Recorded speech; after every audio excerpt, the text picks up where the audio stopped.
I think it's fair to say that you're one of the most recognizable names and faces in the Twin Cities. What do you think your family would say is the biggest pro and the biggest con with that? Pro is, it's a fun job. Yeah. That's, and free concert tickets. I mean, Jason, come on, free concert tickets. So there's that. There are not a lot of cons. I think that, you know, people in Minnesota, they're so nice, they're respectful. So are you introverted? I am an outgoing introvert. I love that term. I'm the kind of person who, I like people. I like to meet people, but 15 minutes later, I'm kind of like, okay, all right, I'm ready to go home. We'll go to the neighbor's house, we'll just have a great time, we really will.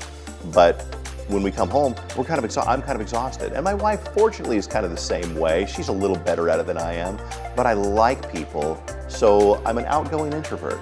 How has the show changed you? What would you say? I don't know if it's just the show, but just age, I think, makes us all more appreciative of what a great job we have. It's a great job. I mean, there's a lot of people who have very stressful, busy, physical jobs or jobs that aren't appreciated. I mean, hey, listen, there's a lot of accountants that run around that don't have a Facebook fan page, yeah, and are way better at their job than you and I are. Yeah. They don't get that kind of praise. So I'm appreciative of that. And I so appreciate that people like our show. That's the biggest compliment. When I first came here, people hated me because I replaced Steve Cochran. And if you don't remember that name, he was, for only being here 4 or 5 years, he was a big deal. Anytime somebody gets let go and then there's somebody who's not even from Minnesota that comes in. You don't want to be that guy. You don't want to be that guy. the guy that replaces the guy. No, but it's very gratifying to see that turn around over the years. I say the morning show is a very hungry beast. And I think just like you're always looking for something. It devours content, it devours material, and constantly, like you said, Tuesday show is in the history books, but Wednesday, Thursday, Friday, you still got to come up with something, and you can't coast and you can't relax because, you know, it's one of those, we're in competition with so many different things. We're in competition with not just other radio stations, but websites and Spotify and TV shows and Words with Friends. We're in competition with so much more now that you just can't relax. Here we go. Oh yeah, good job. That looks delicious. You want to be in the Pillsbury Bake-Off.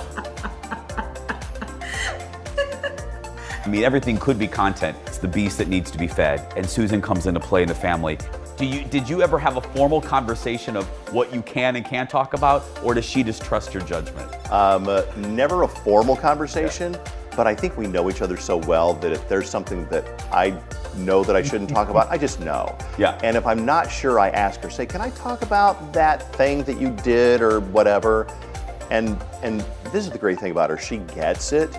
And she knows that that's interesting. Yeah. So unless it's just something very private or personal or whatever, then she'll let me talk about it. Have you ever been in trouble? We did get in a fight not too long ago because I called the dog fat. Oh, you're getting so fat. And she's like, you can't talk about that. I mean, she said, you can't say that, you're gonna hurt her feelings. I'm like, hurt her feelings?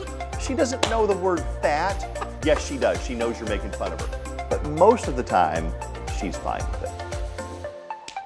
Boom. And the dog was kind of fat, by the way. Now that's a wrap.